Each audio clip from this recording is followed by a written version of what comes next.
याद रखना, इसका फल थोड़े दिन के बाद आने वाला है। गुरु हो चाहे शिष्य हो, चाहे माँ हो चाहे बाप हो, चाहे बेटा हो बेटी हो, पुतोहू हो, मौसी मौसा, ठौसी ठौसा, फुआ फोई, फूफा बुब्बू, सब बकवास फालतू ये सब कर्म का फल आने वाला है। नारी को भी दुख मत दीजिए।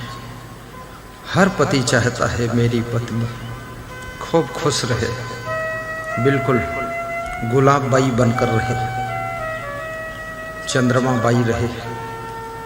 लेकिन दारू पी पी कर आते हो, गांजा पी पी कर आते हो, दूसरी औरतों से दोस्ती बनाते हो, तुम्हारी पत्नी खुश कैसे रहेगी? उसको टेंशन दे रहे हो, गलत बात है। ये गलतियां मत कीजिए।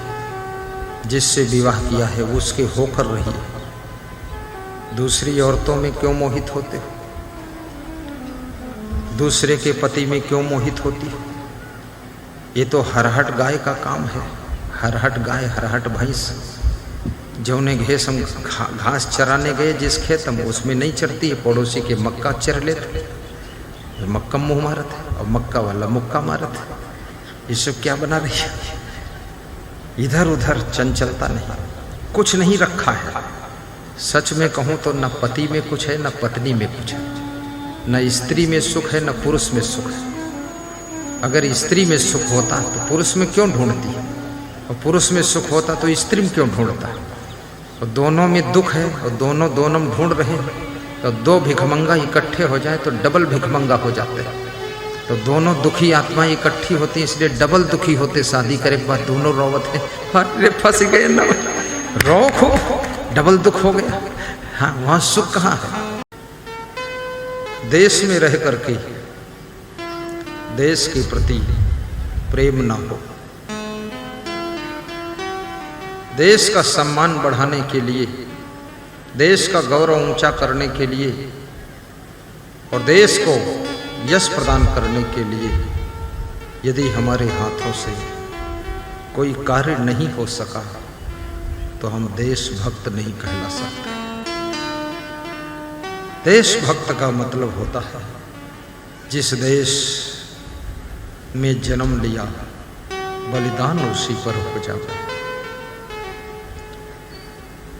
देशभक्त बनिए, देश के गद्दार मत बनिए,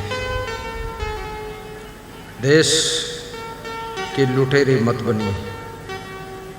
देश के विकास के लिए कार्य कीजिए, देश की सड़कें बनाइए, खेती बाड़ी भी अच्छी करिए।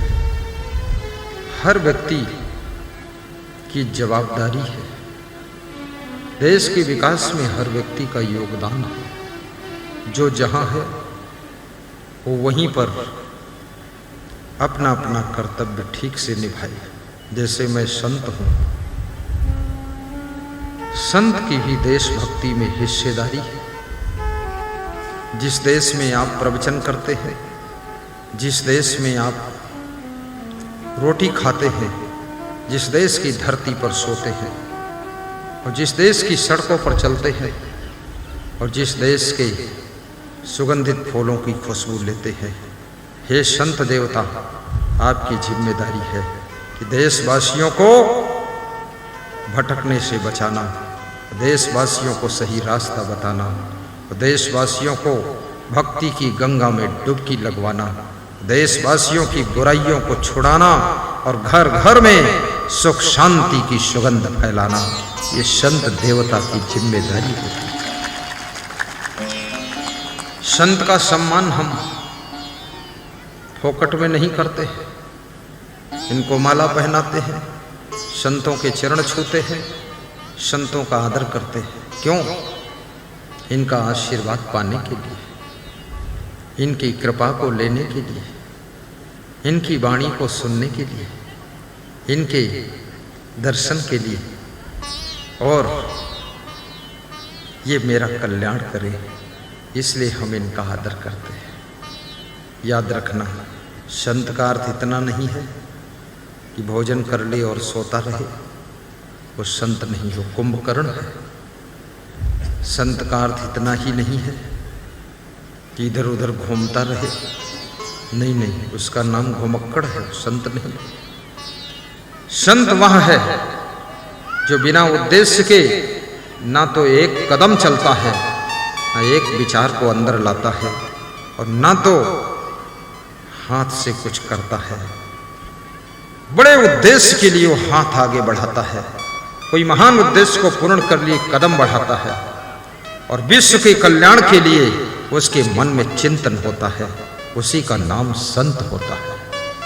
जो सभी के दुखों का अंत करता है, जो सबके घर घर में बसंत लाता है, वही संत कहलाता है।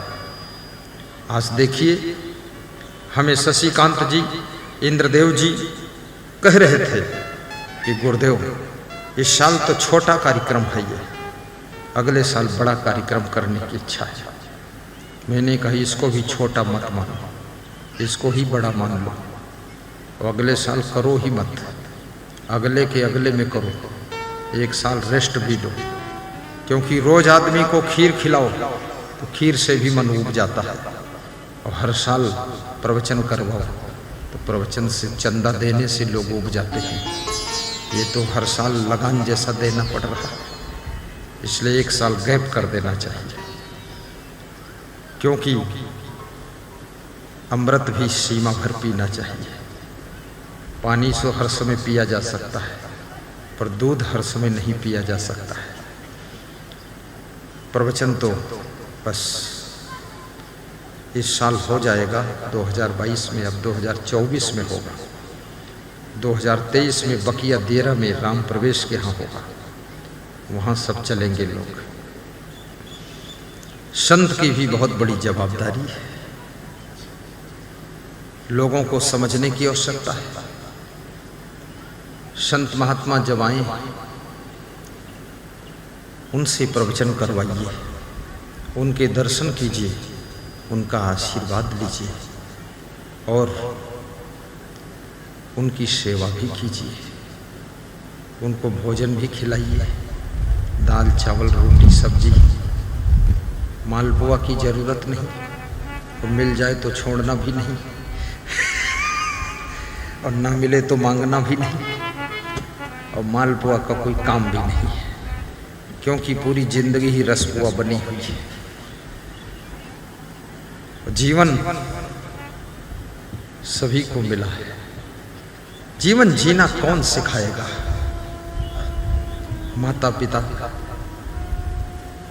पेट पालना सिखा सकते हैं, लेकिन जिंदगी जीने के सूत्र माता पिता को भी नहीं मालूम है, क्योंकि माता पिता स्वयं भटके हुए, दादा दादी भी भटके हुए,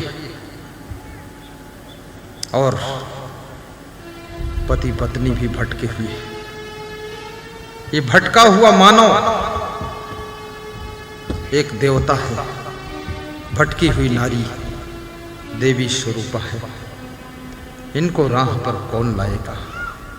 इनको राह पर लाने का काम संत का ही है। इसलिए संत को सबसे पहले स्वयं की तैयारी करो, वैराग्यवान बनो, विचारवान बनो, ज्ञानवान बनो, महान बनो, तपस्वी बनो, तेजस्वी बनो, ओजस्वी भी बनो, यशस्वी बनो। और संत के अंदर सद्गुण और सदाचार भी होना चाहिए। संत के अंदर अनुशासन भी होना चाहिए, साफ सफाई भी होना चाहिए।